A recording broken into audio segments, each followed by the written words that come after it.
light on that book Ghislaine Maxwell compiled for Jeffrey Epstein's 50th birthday in 2003. The book that contained a letter bearing Trump's signature and had the outline of a naked woman. The journal now has details of other letters in that book, including former President Bill Clinton, Wall Street billionaire Leon Black, fashion designer Vera Wang, and media owner Mort Zuckerman. That's according to documents reviewed by the Wall Street Journal. More from the journal's reporting. The professionally bound birthday book had multiple volumes and included a table of contents that listed the contributions organized into groups. While many writers weren't famous, some categories had notable people. Clinton and Trump were listed under the Friends group, along with about 20 other associates, such as Black, Zuckerman, former Victoria's Secret leader Leslie Wexner, attorney Alan Dershowitz, and the late Jean-Luc Brunel, who ran a modeling agency. Now, we should note, NBC News has not seen or verified these materials. A spokesman for Clinton declined to comment on the birthday message, which was reviewed by the Journal. He referred the Journal to a previous statement that the former president had cut off ties more than a decade before Epstein was arrested in 2019, didn't know about Epstein's alleged crimes. Black, Zuckerman, and Wang all declined to comment to the Journal. Back with us, Christy Greenberg and Tim O'Brien. As this was breaking, people that I know were in my text message inbox saying, well, are Democrats going to continue to be on this beat now since apparently Bill Clinton was in the files? And I think now is a good opportunity to play what Congressman Robert Garcia, who's the ranking member on the House Oversight Committee, had to say. People have said, well, who's in the files? Who could be mentioned? We don't care. We don't care how powerful a person is, how much influence a person had, who they knew, if they were in politics, if they were in business. If you harmed and abused children, minors, young women, then you need to be held accountable for your crimes, and the Oversight Committee is ready to do just that. Amen. That was earlier today, Tim, in Long Beach, well before this reporting came out. Your thoughts? I think, I don't think the Democrats are interested in anyone else in this except for Donald Trump. That's a mistake. No, I think they're happy to say that we're comfortable talking about Bill Clinton being in these files because his name has been spread through all of this from the beginning. I don't think the goal of this on the Democratic side of the ledger is necessarily coming from a place to see justice. And I'm not saying that they're wrong for pursuing it that way. I think this is a highly politicized investigation, and they're looking for a political outcome first and foremost. I also hope further justice gets done if they uncover any more information about sexual predators, particularly sexual predators targeting young girls. I think that this Wall Street Journal story doesn't do anything more than put extra and important detail on what we already know. That Jeffrey Epstein networked with a powerful group of people, mainly men, that it's possible that group of men try to engineer a cover-up to either protect Jeffrey Epstein or keep their own names out of the press. They ultimately failed to do that. I think the other thing this establishes, and it's important in this libel lawsuit that Trump has filed against the Journal, Trump has repeatedly said, I didn't write the letter. Well, the Wall Street Journal has never said he wrote the letter. They said that he contributed a letter to a book that bore his signature. And Donald Trump rarely writes any of his own things anyway. He doesn't write his own email. He doesn't write his own books. So this argument that they had libeled him because they knowingly published a letter that was a fabrication, which is the line Trump is going on, keeps getting undermined by the fact that he had his own emissaries delivering this letter to Ghislaine Maxwell, and that she was close to Epstein, and it got published alongside all of these other people. Again, this still comports with what we already know, but it keeps this fire alive around the idea of a cover-up.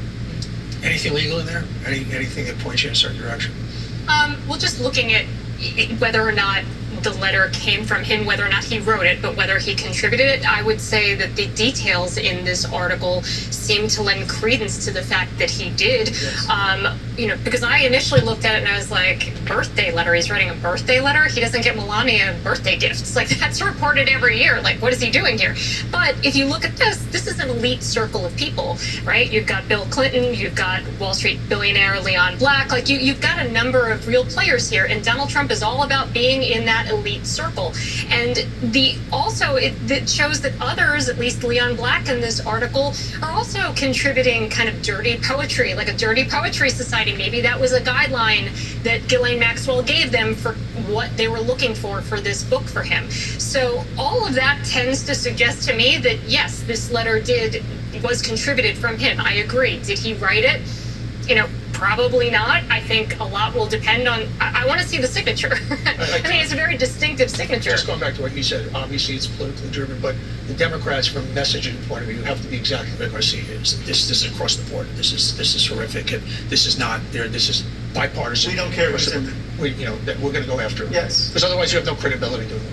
I think you've got Democrats actually pretty unified in their messaging, and I thought one of the most interesting pieces of reporting that came out today, Simone, is about the way that the White House is now handling this, which is to say only top officials are allowed to comment on it. They're going through a vetting process. They want everyone else to remain quiet. On some level, that is them operating like a normal White House, where not everyone and their mother is allowed to sound off on the news of the day. Correct. It's like, oh my goodness, a comp strategy with adults actually just entered the room. Caroline Levitt is no longer in charge. However, look, there have been many White Houses throughout history that have tried to manage a crisis. And it hasn't worked out well. It didn't work out well for the Clinton White House. It didn't work out well for Nixon. It doesn't ever work out well. It didn't work out well for Joe Biden. Okay, when the special counsel was appointed, and there was news that there were these files, classified documents in one of his offices. It just never works out well for folks. So I think that the Trump administration is trying to put the genie back in the bottle, but the reality is that it's out. And Democrats, what I heard from Greg Meeks, what I heard from Robert Garcia the other day when we sat down with him at the table, it was that we didn't start this. We didn't want this. This isn't our issue. But since they put it on the table, here we are. And that's true. That's completely true. The Democrats didn't start this. This started from within Trump's own White House. They set this in motion 3 weeks ago by popping the balloon that every MAGA conspirator had, which was Jeffrey Epstein was murdered. It was a cover-up. He didn't kill himself, and that the documents all amounted to a cover-up. And Trump's own White House said there's no secret list, and we believe he killed himself. And that is when the fire started. That's when the fire started, and baby, it's still burning. Christy Greenberg, Tim O'Brien, thank you all for coming back on this story. Ahead, Donald Trump just had a very bizarre and frankly embarrassing exchange with the chair of the Federal Reserve. That's next on The Weeknight. Chair of the Federal Reserve. Imagine that. Supplement brand. Limu Limo at your service. Here to help you save hundreds. The Hulkster in person, I was in the audience, and he comes out, and as we say in our business, the roof blew off the place. It was amazing. And that was one of the moments I decided, man, I would really like to do this, try to be like that at the center of all that attention and energy. So as you said, we really lost a great one today. Yeah, he had an incredible spirit. And I wanted to just show this pretty cool moment here outside of the White House. Our reporter Mike Carter asking Tom Homan about Hulk Hogan. Listen to this. Tom, your longtime friend of the president passed away today. Hulk Hogan, dead at 71. Do you have a favorite Hulk Hogan memory? I love Hulk Hogan. I had an Italian Mastiff dog, 200 pounds. His name, Hulk Homan. Hulk Homan. That's Tom Homan's dog's name. How about that? Yeah, well, that shows you the kind of impact that Hogan had. It was cross-generational, and it was everybody. I mean, you have the President of the United States and all these people from various walks of life now tweeting and talking about Hulk Hogan and the impact that they had that he had on their lives. So it really is amazing. You guys become friends as you work together? Yeah, in the match that you showed at the top of this segment, that was the only time I was ever in the ring with him. And that match was built to spotlight me, which was pretty incredible that someone of Hulk Hogan's caliber would say, hey, you know, this is the guy that the spotlight should be on. You know, so that was just him. He understood that in the wrestling business, the way that you really get ahead is what we call getting rubs from other people, and certainly that was a big one for me. Well, Mayor Glenn Jacobs, Kane, we appreciate you coming on, sir. Thank you. Thank you. And we'll be right back. Hulk Hogan died. Guaranteed or your money back. Don't face identity theft alone. Hulk Hogan died. Which is another entertainer. I hate to hear that he died because I've watched some of his stuff on TV along with WWW and all them other people that was engineering that type of entertainment going back into the 70s, maybe even a little bit before that. But you know, none of us is going to be here forever. No matter who we are, no matter if we're doing what we're doing for entertainment or if we're doing what we're doing for other purposes. And I hate to hear about his death, but the fact of the matter is, once you get 70, that's basically the break-off point of when mankind was given the allotment of living only for a certain length of time after the Great Flood.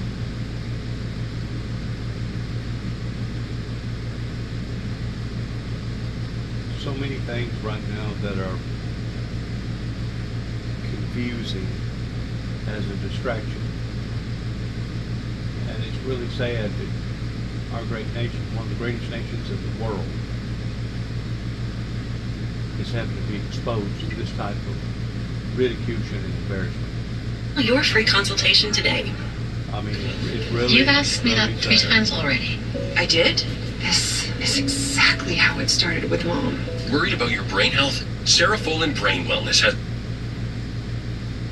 Never seen it. On my Instagram that you're on the Epstein list. The Epstein list? Are we still talking about that? Well, are you on the list or not? It's weird that whenever it comes up, you just tell everyone to relax. I'm not telling everyone to relax. Relax, guys. All right, the White House came out today and actually responded. They called the show fourth rate, claiming it's hanging on by a thread in a desperate attempt for attention. Harry Anton is here to tell us something we don't know. And Harry, by the way, I should mention over the past year, you know, there was also that settlement with 60 Minutes. Yes. I mean, there were a lot of things that CBS has done in the past year that raised a lot of questions. But now the deal is approved. So South Park didn't just criticize Trump, obviously. I mean, that was just downright as nasty and vicious as you can get. I would say so. And everyone's talking about it today. Yeah, everyone's talking about it today. Look at the Google Trends. I mean, look, Donald Trump wants this to go away. He obviously hates South Park, but the American people are infatuated with the story. Look at this. Google Trends for South Park up 670% versus last week. It is the top topic searched with Donald Trump this afternoon, and I will note another person they one time put in bed with Satan was Saddam Hussein. Not exactly the comparison I think Donald Trump wants. But that was the top two. When you Trump plus something is Trump plus South Park. You got it exactly right. Wow. Okay. So the episode didn't just target Trump. It did go after its own parent company, Paramount, over the merger that was just approved and what happened to Colbert. So that merger gets approved today. So this was last night. So just on the eve of it, they said this. You guys saw what happened to CBS? Yeah, well, guess who owns CBS? Paramount. You really want to end up like Colbert? You guys gotta stop being stupid. We can't understand you. Just shut up. We're going to get canceled, you idiots. If someone has the power of the presidency and also has the power to sue and take bribes, then he can do anything to anyone. It's the president, dude. All of you shut the up or South Park is over. Okay, How I guess sick is maybe I know the answer to this, but who exactly is South Park talking to? You know, I think one of the things that's so important to point out was that Stephen Colbert was despised by Republicans in this country. His net popularity rating was way underwater. But South Park is in this unique position. It doesn't just talk to Democrats, it actually talks to Republicans as well. Look at the net popularity rating with the GOP. South Park is actually on the positive side of the ledger compared to Stephen Colbert, who was way underwater at minus 35 points. South Park at this particular point running 37 points ahead of Stephen Colbert when it comes to the Republican Party. And therefore, last night, so it might actually be talking to... How sick is that? Is just trying to put pressure on him because he wants lower interest rates. Yeah, there was a moment where, I don't know if we have that clip, where he says, what would you be happy with Jerome Powell? He just lowers the interest rates and pats him on the back. And the funny thing is we have a Fed meeting next week and Wall Street doesn't expect them to lower interest rates. They might starting in September, because the truth is we haven't really had an inflation problem. The last 5 months, inflation's come in a little bit better. So there is a case to be made that the Fed could lower interest rates. Not as much as President Trump wants, but again, it's not grounds for firing and also getting called a numbskull by the president, which is another reason why this is all so bizarre that he was there at the Fed today. The other big business story that collides with politics today was the FCC approving the Paramount Skydance merger. I want to read to you a dissent statement from FCC Commissioner Ana Gomez, which I think captures the spirit of why this is so informed by the politics of the moment. The Paramount payout and this reckless approval have emboldened those who believe the government can and should abuse its power to extract financial and ideological concessions, demand favored treatment, and secure positive media coverage. It is a dark chapter in a long and growing record of abuse that threatens press freedom in this country. But such violations endure only when institutions choose capitulation over courage. It is a time for companies, journalists, and citizens alike to stand up and speak out, because unchecked and unquestioned power has no rightful place in America. Our job is to cover politics. Your job is to cover the markets. How are businesses going to metabolize that statement and this deal? Look, I think it's consistent with what we've heard from the Trump administration and seen from Trump administration regulators, which is they want more diversity. They feel that viewpoints in American media. And that was the concession that Brendan Carr, who's the head of the FCC, the regulator that approved this, got from them. They also got this special third-party impartial outsider to report to the president of News Now to make sure that that's happening. The Trump administration doesn't feel that there has been a diversity of viewpoints on news, and so I don't think it's surprising at all, and it's not may ultimately be beneficial to get that. It's not surprising, but should the president of the United States get to dictate any White House? I don't care if we were talking about Obama or Joe Biden or George W. Bush. Should the president get to dictate what is on television in America? No, obviously not. You know what's interesting about the deal going through is very controversial. What's the little cartoon guys? South Park. South Park, which really goes after Trump in pretty heinous ways, and that's going to stay on the air. So I also think the thing that with Colbert is, I do think late night is kind of going out of business. So obviously it was sped up by what happened with Trump. But by the way, otherwise, why would South Park stay on the air? Well, the deal too, I mean, speaks to the economics, the underlying economics. This deal needed to happen. This is a company, like a lot of media companies, that are losing to Netflix right now, losing subscribers. Paramount stock is down like 60% over the last few years. And so this is obviously an exit ramp to get some new investment and ideas. And Larry Ellison's son, David Ellison, who's the head of Skydance, who's now going to take over, becomes chairman and CEO of CBS, and he did what he needed to do to get that over the line. But it's interesting, they're not going to cancel South Park. So this analysis after 1.5 billion. This analysis makes sense to me in a silo. I think it is just so challenging given the autocratic shadow that is cast over all of it. CNBC's Sarah Eisen, thank you so much for being with us at the table. Coming up at the top of the hour, catch Connecticut Senator Chris Murphy on tonight's All In with Chris Hayes. That is next. You know, whenever our politics gets to the point that it's more concerned about ratings and it's more concerned about fads and it's more concerned about other things that really is missing the mark whenever it comes to the realization of the things that does concern the American people, then we need to stop and look at how far offbeat that our politics have become today, because in reality, people are struggling. In reality, people are suffering. In reality, people have lost a great deal of freedom today because of this ill will that's been brought up into their lives that, as far as I'm concerned, is a stumbling block. It's a stumbling block, and in the process of the stumbling block, people's lives get destroyed. People wig out. It causes people to do things that they ordinarily wouldn't even begin to dream of doing, but because of the dire circumstances that's going on in their life, now they do them anyways. It's as if somebody hit the reverse button on prosperity and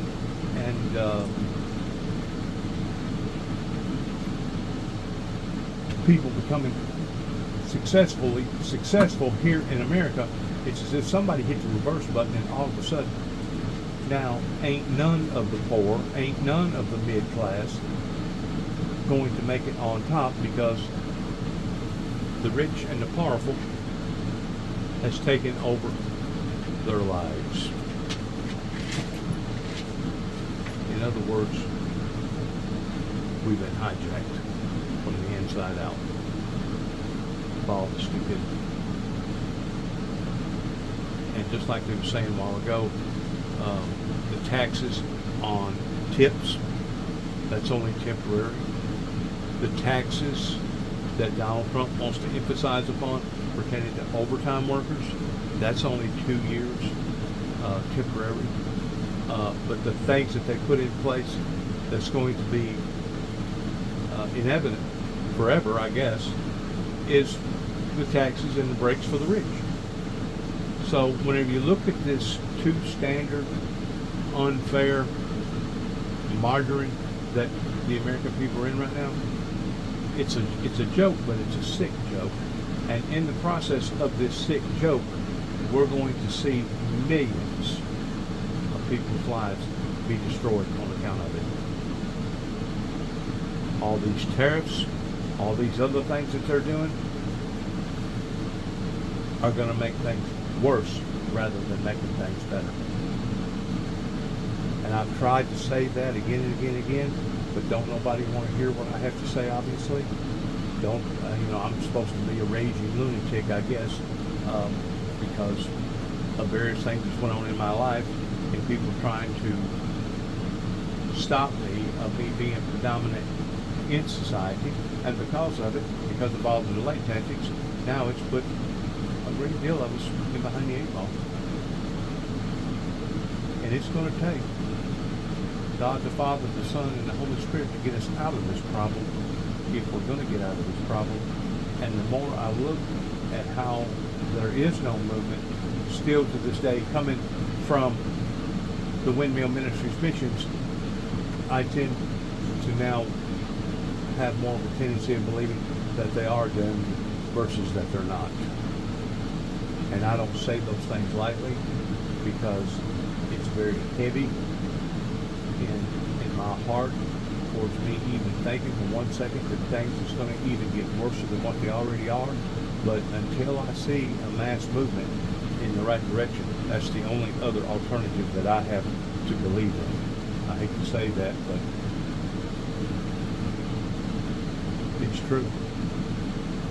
I regret that I had to say that. I regret that it's reached the level of having to say those things. Because I would much rather sit here and tell people about their future and prosperity and how things is lining up towards growth and how the table field is going to become more equal, but they're not. In Palm Beach, but I wish her well, whatever it is. Trump's DOJ meets with Jeffrey Epstein's partner in crime. Why are they talking to her at all? DOJ has already come out with the July 6th memo that says there's no one left to be prosecuted. Tonight, what we know about the 5-hour-long interview, the victim reaction to Ghislaine Maxwell's role, and the MAGA campaign of forgiveness for Epstein's accomplice. She deserves to be out, and maybe she never deserved to be in there in the first place. Plus, Congressman Robert Garcia on his successful subpoena of Epstein records as Republicans spin. We want full transparency. We want everybody who was involved in any way with the Epstein evils, let's call it what it was, to be brought to justice. And in the wake of Colbert's cancellation, some other Paramount employees are stepping up. When things heat up, who will deliver us from temptation? Donald J. Trump. When All In starts right now.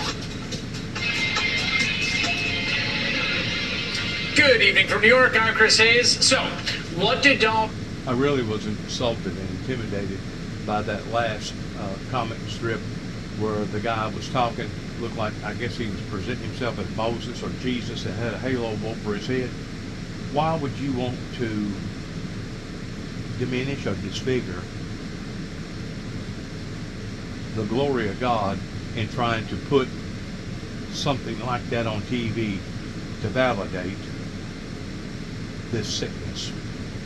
And pedophilia is a sickness towards people, especially guys wanting to mess around with underage girls. It's a horrible, horrible, dark side of the sicknesses that's been going on now for years and years and years of people, just like people all of a sudden just disappearing, vanishing, basically being used as some sort of a ritual or a sacrifice. I'm telling you, folks, we are at the brink of seeing the heavens open and God come down in great wrath if we do not change our ways. Barring some sort of deal with the government or commutation or pardon. Now, we don't know if that's what they talked about. We do know that Maxwell's attorney emerged from the interview in a good mood.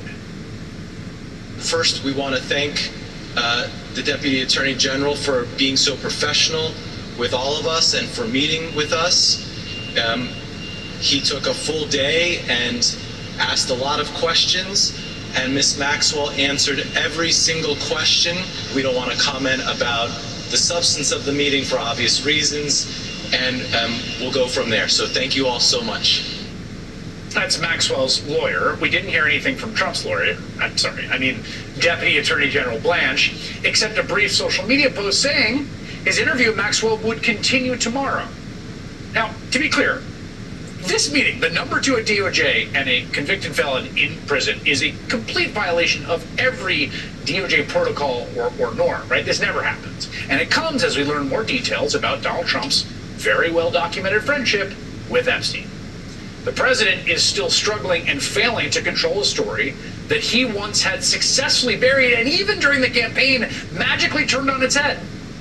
But now it's spiraling away from him. From the lascivious birthday letter Trump reportedly sent Epstein saying, "We have certain things in common, Jeffrey. Enigmas never age. May every day be another wonderful secret," written inside a drawing of a naked woman, to the new reporting that Bondi informed Trump back in May that his name appeared in the Epstein files multiple times. And this week, a video resurfaced from a 2010 deposition of Epstein in which he is asked about partying with underage girls with the future president of the United States, and well, you'll see, he declined to answer. Have you ever had a personal relationship with Donald Trump? What do you mean by personal relationships? Have you socialized with him? Yes, sir. Yes? Yes, sir. Have you ever socialized with Donald Trump in the presence of females under the age of 18? Though I'd like to answer that question, at least today, I'm going to have to assert my 5th, 6th, and 14th Amendment rights, sir.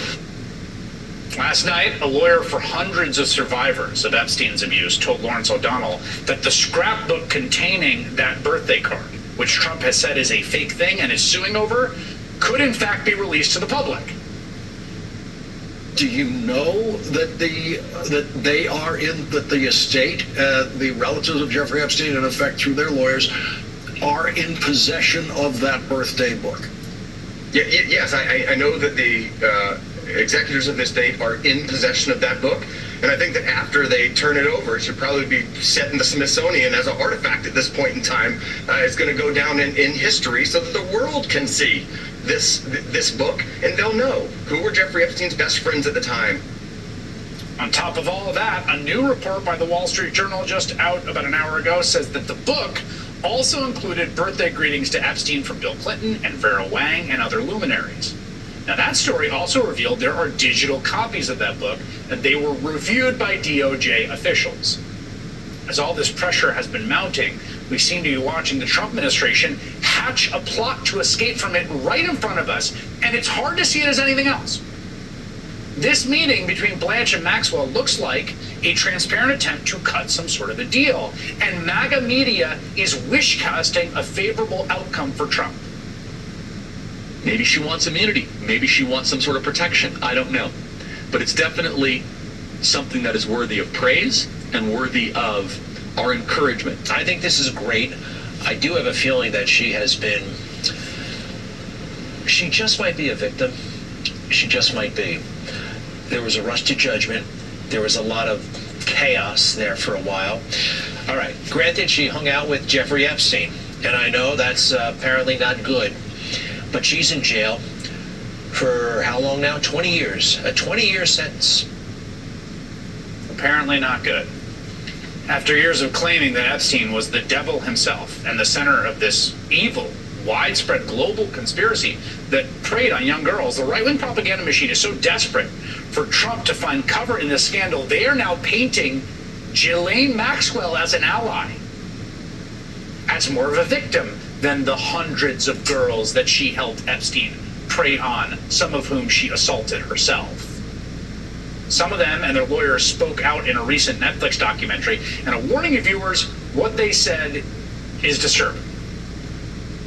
I think Jeffrey Epstein is the undisputed, most prolific sexual predator of all time. But without Ghislaine's help, he could never have pulled off such an elaborate scheme. Once I was on my back and she had pulled the sheet down, she touched my breasts and I felt very uncomfortable. Ghislaine asked me to do things while I was massaging Jeffrey, and I said I didn't feel comfortable, and she's like, well, why wouldn't you? It's just part of the body.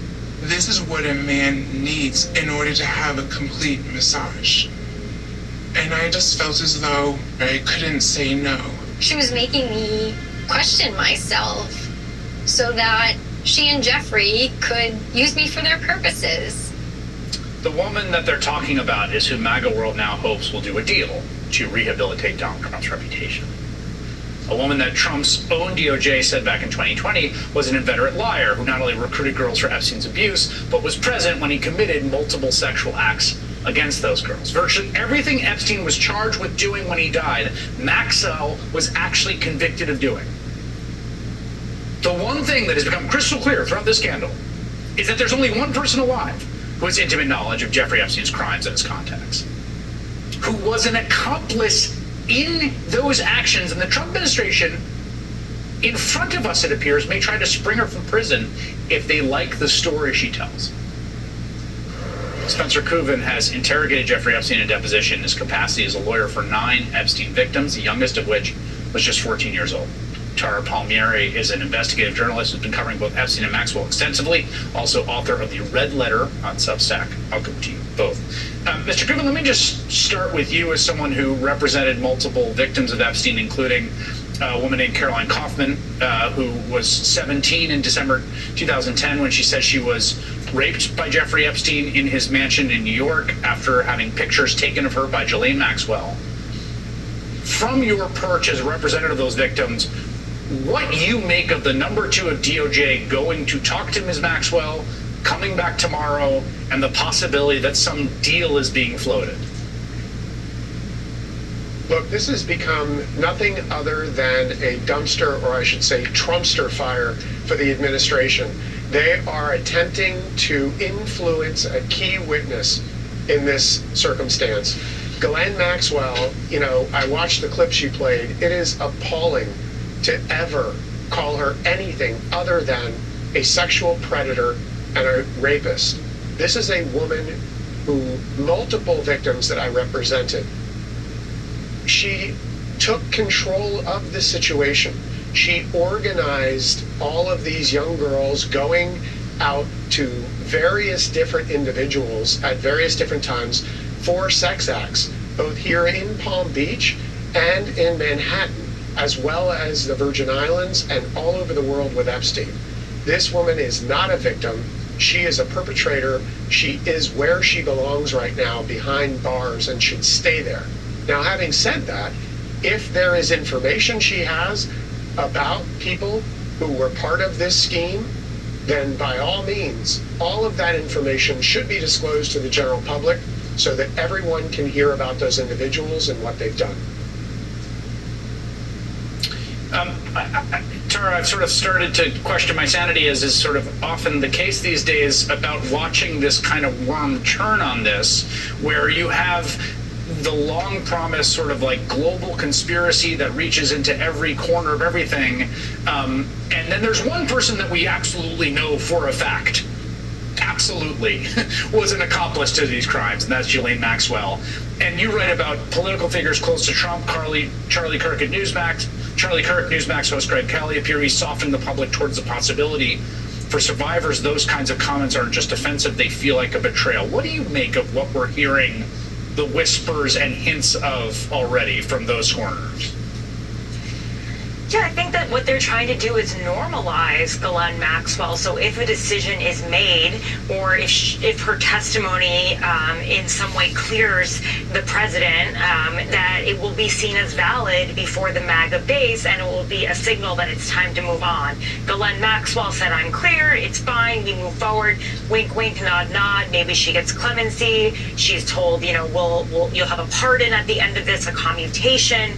But this is softening the ground. And trying to create doubt, actually, in the stories of so many of the survivors. And that's why it's been so traumatizing for them, because so many of these women who were young girls, as Spencer knows, I mean, it took a lot of courage for them to come out and to testify against Ghislaine Maxwell. And the many times they testified against Jeffrey Epstein back in 2005, and they were ignored, and then to come back again in 2021, and to finally see a shred of justice, to see one person behind bars, Ghislaine Maxwell, and then to hear that all of that work, all of that heartache, having to relive through the trauma, it was for nothing. That they're lost. They're like, they've always been in the dark this entire time with that sweetheart deal, and now there's a possibility that there might be another sweetheart deal that happens again behind closed doors, and they have no say. And it's just become an entire betrayal from the Justice Department against them. And it's not some broad conspiracy. It is just a two-tier justice system in which some people get off and others don't. You're nodding your head, Mr. Kubin. Is that double standard? Playing a double standard, saying one thing but doing something totally different. I saw the clips that you had of my good friend, Mr. Edwards. Him and I were at the inception of this here in Palm Beach. I represented victim number one. This was a 14-year-old girl that I helped walk through both the criminal case as well as the subsequent civil case, and then subsequently 8 more victims of the Epstein saga. And this has been incredibly traumatizing to them throughout their entire lives. And Maxwell was at the tip of the spear. Look, I've given the analogy before, but it bears repeating. If an old white-haired man walks up to a 14, 15-year-old girl and asks her to come back to his mansion, their guard is going to be up. They're going to say no, more likely than not. But when a refined, English-accented, well-dressed woman approaches a young girl and promises that she can be a model and she can, meet somebody to get her into the industry and she's beautiful, their guard goes down. If there wasn't a Maxwell, there wouldn't have been an Epstein. Wow. That is really, really well said. Final point for you, Tara. On the Wall Street Journal reporting, I mean, when this bombshell reporting, I got to say, about this letter that Trump is reported to have written to Epstein for this 50th birthday with the picture of a woman and the signature near the pubic hair and the weird cryptic messages about secrets. Trump said it's fake and he's suing Rupert Murdoch. Well, today the Wall Street Journal is like, here are the other people in it, which strikes me as, it seems like that book probably exists and might come out, and the whole it's fabricated may be a little tough sell. I mean, listen, it fits a pattern.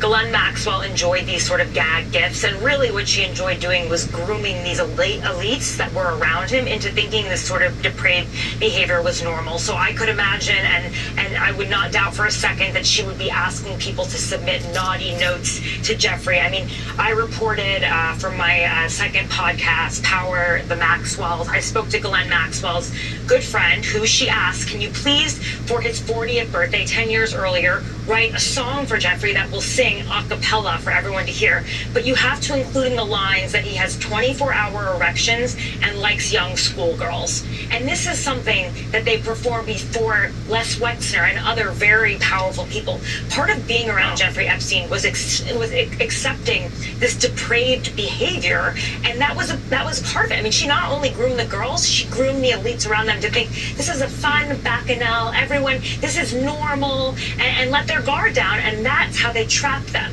That's how they blackmailed them. That's how they got the money to be invested into some, financier. Spencer Kubin and Tara Palmieri, thank you so much for coming on tonight. Really appreciate it. It's an entrapment technique, to say the least, kind of similar towards what others have done. I'm just going to use Michael Jackson out there for an illustration of what I'm talking about. Whenever people has that type of power or that type of influence or that type of money, they're automatically going to be admired or even idolized by their fans. And to some degree, some people are willing to do any and everything to get a piece of that glory. And it's really sad because in other countries other than the United States, a lot of rape cases that comes up in their courts, they look at the trueness of what actually occurred, when it occurred, how it occurred, etc. And they take under strong consideration pertaining to a girl, regardless of a young girl or a medium-aged girl or an old girl, in the provocativeness is in why was she there to begin with, what type of clothing was she wearing, etc., etc. And in some cases, matter of fact, a lot of cases in other countries, it gets thrown out of court pertaining to a rape case. You know why?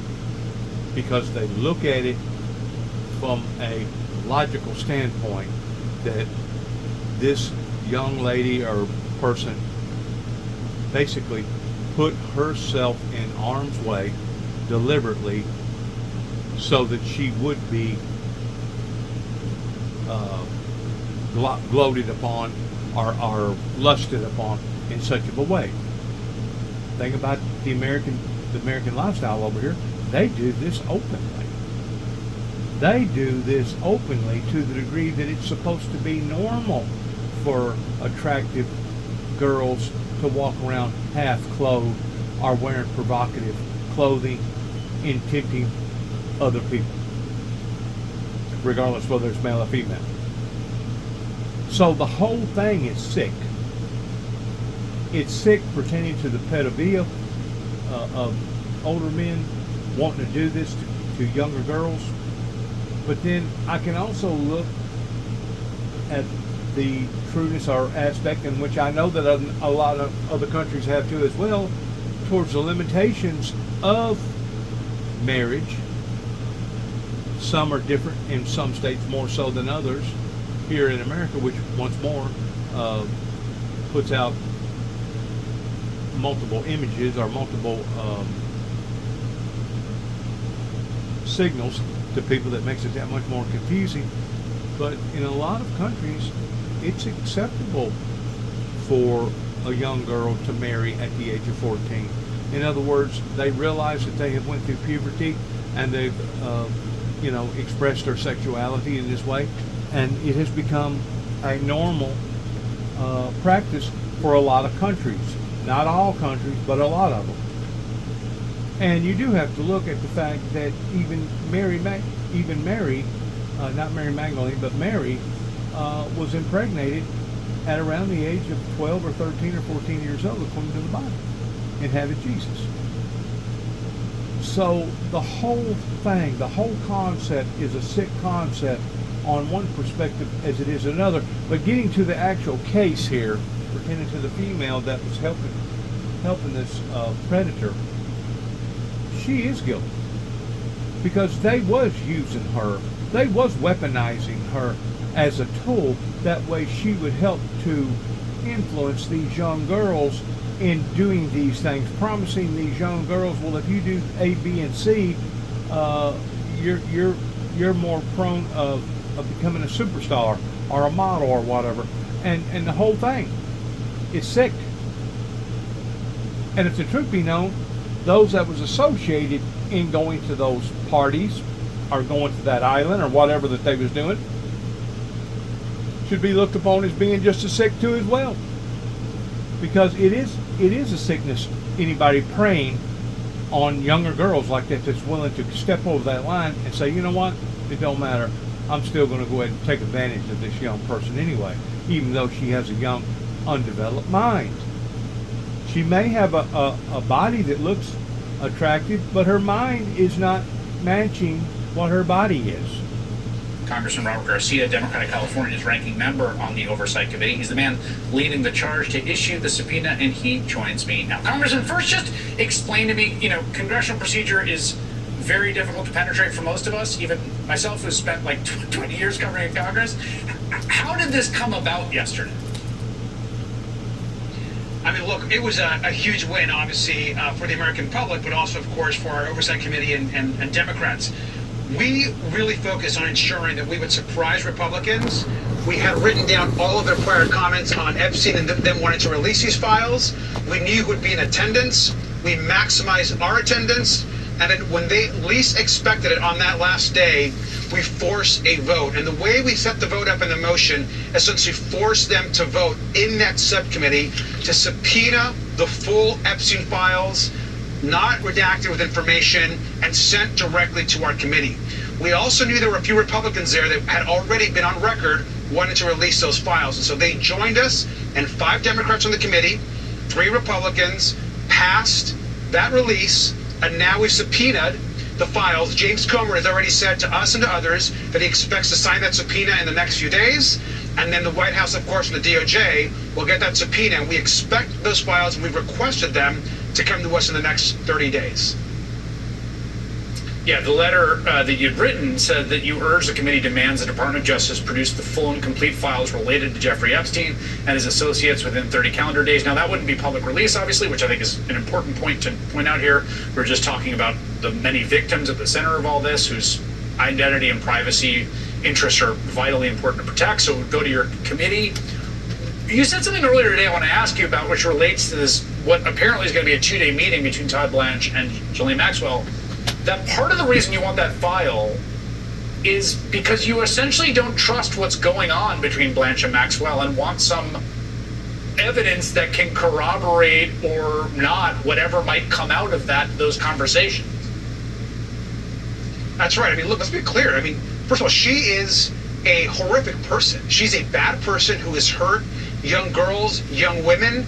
She should not be trusted. She's already lied multiple times under oath to the public, to attorneys. And so we should not be lionizing this person. And I am sick that folks in the MAGA world and on the right are somehow giving her some kind of grace. Give me a break. She is a monster. Let's be clear about that. And so if we're going to have her in front of us to be deposed in the Oversight Committee, which we've already agreed to do, she will be in front of us and the Republican members. If we're going to have that deposition, we've got to ensure that we can corroborate the information to the actual files, the documents, and the videos. We know what the DOJ is doing right now in their conversation. I mean, God knows what she's being told to say or what she's willing to say to get a reduced sentence from Donald Trump. And so if we're going to trust what she actually says to us in the committee, because she, of course, has been subpoenaed and will be deposed, then we've got to have some actual evidence to match that in the files, which is why the release of those full files to the committee is incredibly important. Now, I will be at her deposition. We believe it's going to be August 11th in Florida. We're going to ensure that it's done in a way that centers the victims and is about justice. Wait a second. Do we have news that had been scheduled August 11th? So that's been reported, and we believe August 11th will be the date. And so it has not been. That's the day we have agreed to. We'll know in the next couple days if that's locked in, but we believe it will be that day or soon after. But it will be in Tallahassee. It will be in Florida. I will be there along with the Oversight Committee. And to be clear, and so the audience knows, our committee has already been in touch with her lawyers. We've been in touch with the majority's legal team, and the deposition is being right now planned, and as far as what's going to happen, who will be in the room, is all being discussed. And so we feel pretty confident that that's going to move forward. Wow, I did not. I mean, the sort of initial reaction from her lawyer, David Marcus, the man that we played earlier, was sort of like, well, we'll take it one step at a time. But that is notable and does at least provide some kind of redundancy or checkability, because this meeting with Todd Blanchard just strikes me as so bizarre and kind of seemingly unaccountable. Well, especially when Pam Bondi and the DOJ was saying that there was nothing there. So if they think there's nothing there, nothing to release, now why are they all of a sudden rushing to meet with Ghislaine Maxwell? And so that's what we have to take her testimony and her words and get the full picture. The bottom line is we should not be scared of what's in those files. We don't care who you are, how powerful you are, if you're in politics, what party you are, the amount of money you have. If you've committed these horrific crimes, it should be out and released to the American public. And us on the Oversight Committee, we are committed in this fight. James Comer needs to understand that we're going to be on him and the committee until that subpoena is sent out, which we expect hopefully will happen in the next few days, and that we receive the full files, videos, documents, all that's available to us. We should hopefully get in the next 30 days. That is our ask and request. We think that's a reasonable timeline. Congressman Robert Garcia, who is on that Oversight Committee, thank you very much. Appreciate it. It's still ahead. Pedophilia is as brutal of a crime, I believe, in a man taking advantage of a young girl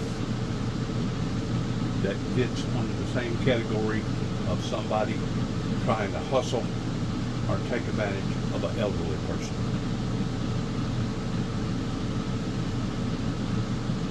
And to me, that's scraping the very bottom of the barrel. People needs to identify that it's one thing to have a fantasy or fantasizing, and it's another thing to actually go over that line and perceive in your fantasy. I had made mention of this before, and I'll mention it again because of the pedophile type crime. There was an individual in MCC downtown Chicago where I went to be studied by Dr. Dana that got to telling me about his case, and there's no doubt he was a pervert and he had money.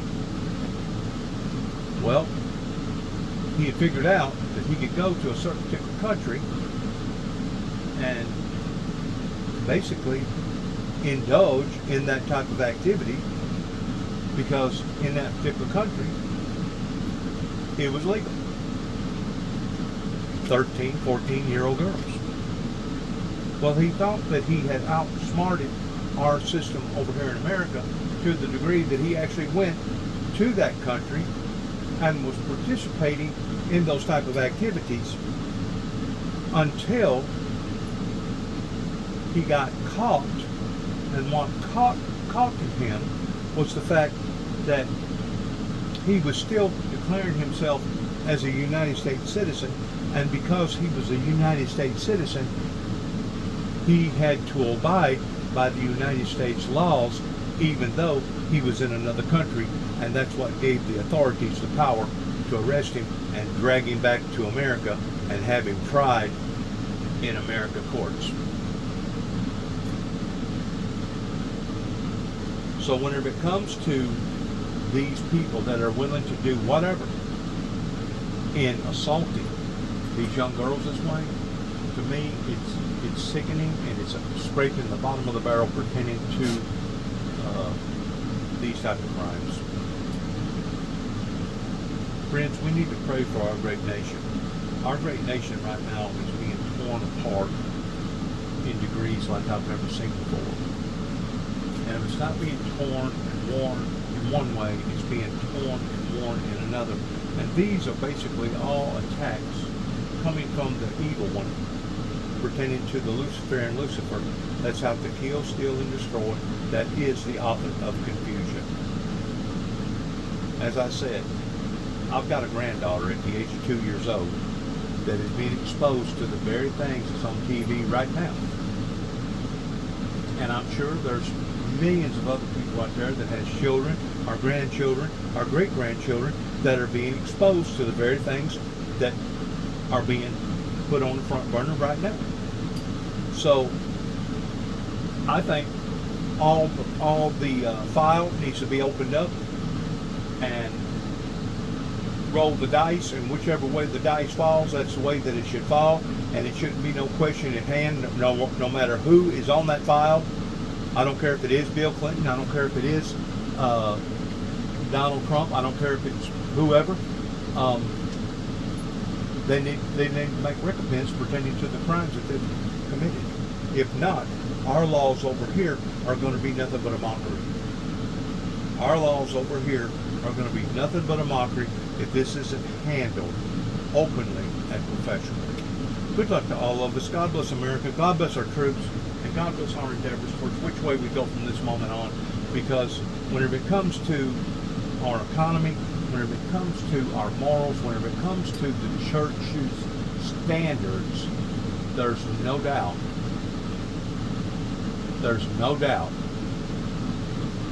we are in a war type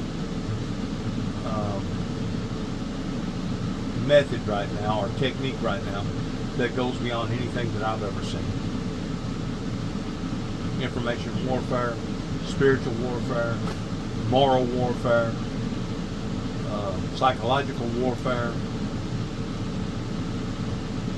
I could go on and on and on. And until we brush up on our own, as the Bible talks about, towards getting the mote out of your own eye before you worry about getting the beam out of your brother's eye, or vice versa, get the beam out of your own eye before you worry about getting the mote out of your own eye. Until we brush up on these things, we're going to be in a very, very uncomfortable stance as American citizens, especially those that stand under the leadership of the badge pertaining to protecting and making our community safe.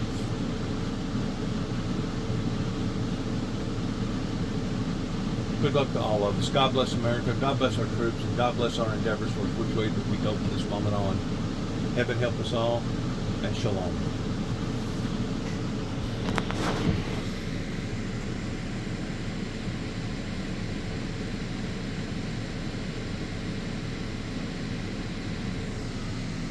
I don't know what that's over pertaining to a building plan, but there's so much going on right now, it's hard to keep up with it, making heads, tails out of it.